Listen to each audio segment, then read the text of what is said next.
মাত্র 10 সেকেন্ডের রোলে অভিনয় করে ক্যারিয়ার শুরু করেছিলেন। তারপর অভিনয়ের প্রতিবার জুড়ে জায়গা করে নিয়েছেন বলিউডের প্রথম সারির কুশলীদের মধ্যে। তিনি অর্চনা পুরন সিং, সিনেমায় ডনের বান্ধবী, খলনায়িকা, আইটেম নাম্বারের শিল্পী থেকে শুরু করে টেলিভিশনের মেগা লাফটার কুইন, সব ভূমিকাতেই নিজের দক্ষতার ছাপ রেখেছেন তিনি। 1962 সালের 26শে সেপ্টেম্বর দেহরাদুনে তার জন্ম হয়। তার বাবা ছিলেন আইনজীবী। দিল্লির লেডি শ্রীরাম কলেজে পড়ার সময় তিনি ঠিক করে ফেলেন মডেলিং করবেন। মডেলিং করতে করতেই সিনেমায় একঝাঁক উপস্থিতির সুযোগ। 1982 সালে মুক্তি পেয়েছিল কিয়াক সিনেমা। এই ছবিটিতে একটি গানের দৃশ্যে 10 সেকেন্ডের জন্য সেল গার্লসের ভূমিকায় দেখা গিয়েছিল তাকে। বিজ্ঞাপনে কাজ করার সময় জালাল আগরওয়ালের সঙ্গে আলাপ হয় অর্চনার। পরবর্তীতে জালাল আগারের সূত্রে পরিচয় ঘটে পঙ্কজ পরাশের সঙ্গে। অর্চনার জীবনের প্রথম ছবি জালোয়ার নায়ক ছিলেন নাসিরুদ্দিন শাহ, কিন্তু এই ছবির পরও অর্চনা ইন্ডাস্ট্রিতে প্রত্যাশিত সুযোগ পাননি। মূলত বি বা সি গ্রেডের সিনেমাতে দেখা যাচ্ছিল তাকে। ক্যারিয়ার বাঁচাতে তিনি ঠিক করেন সাহসী ভূমিকায় অভিনয় করলে করবেন বড় ব্যানারেই। ক্যারিয়ার শুরুর আগে জীবনে বড় আঘাত পান অর্চনা। ভেঙে যায় তার বিবাহিত জীবন। সেই সম্পর্ক এতটাই তিক্ত হয়ে পড়েছিলেন যে তিনি পুরুষের প্রতি আত্মবিশ্বাস হারিয়ে ফেলেছিলেন।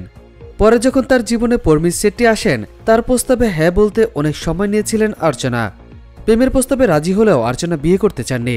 তিনি এবং পরমিত লিভ ইন করতেন। সেই সময় থেকে তাদের সম্পর্ক নিয়ে বহু চর্চা হয়েছিল।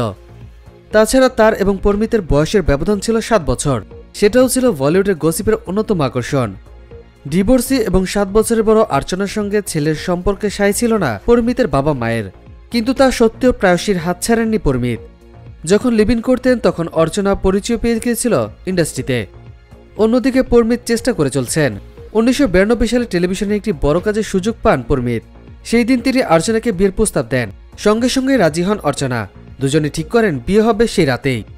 পুরোহিতকে ডেকে 2 বন্ধুর উপস্থিতিতে বিয়ে হয়ে গিয়েছিল তাদের বহুতল ছাদেই। বলিউডে কাজ করে গেলেও অর্চনা স্টোরি পিরিয়ড হয়ে যাচ্ছিলেন সাহসী দৃশ্য অভিনেত্রী হিসেবে।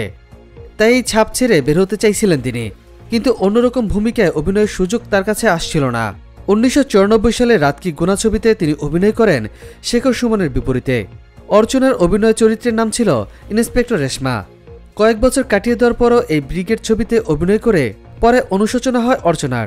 তিনি ঠিক করেন এবার কাজ করবেন ছোট পর্দায়। 1996 সালে রাজা হিন্দুস্তানি ছবিতে কারিশমা কাপুরের সৎ মায়ের চরিত্রে অভিনয় করেন। এই ছবিটিতে খলনায়িকা হিসেবে নজর কাড়েন তিনি। অন্তঃসত্ত্বা অবস্থায় এই ছবিটিতে অভিনয় করেন অর্চনা, কিন্তু একবারের জন্য বোঝা যায়নি ছবিটিতে। দীর্ঘ কয়েক বছর অভিনয় করেও বলিউডের প্রথম সারিতে জায়গা পাননি। সেই সুযোগ অবশ্য পেয়ে গেলেন 1998-তে। অভিনয় করলেন কারণ জোহানের কুছ কুছ হোতা হ্যায় ছবিতে।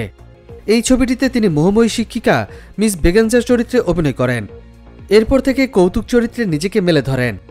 মোহাব্বতে, ওয়েলা কি লাকি ওয়ে, মেরে বাপ পেহলে আপ, মাস্তির মতো ছবিতে নতুন ভূমিকায় অর্চনার অভিনয় পছন্দ হয় দর্শকদের। এই ছবিগুলো সূত্রে ছোট পর্দার বিভিন্ন স্ট্যান্ড আপ কমেডি শোতে অংশ নেওয়া হয়ে ওঠে তার।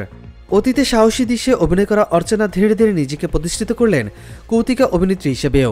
এখন কপিল শর্মার জনপ্রিয় show the great India Kapil শোতে বিচারক হিসেবে দেখা যায় তাকে। তিনি বিশ্বাস করেন সিনেমার তুলনায় অনেক বেশি জনপ্রিয়তা ও পরিচয় পেয়েছেন ছোট পর্দায়। তার ধারণা শুধু সিনেমায় অভিনয় করে গেলে আজ হয়তো হারিয়ে যেতে হতো ইন্ডাস্ট্রি থেকে।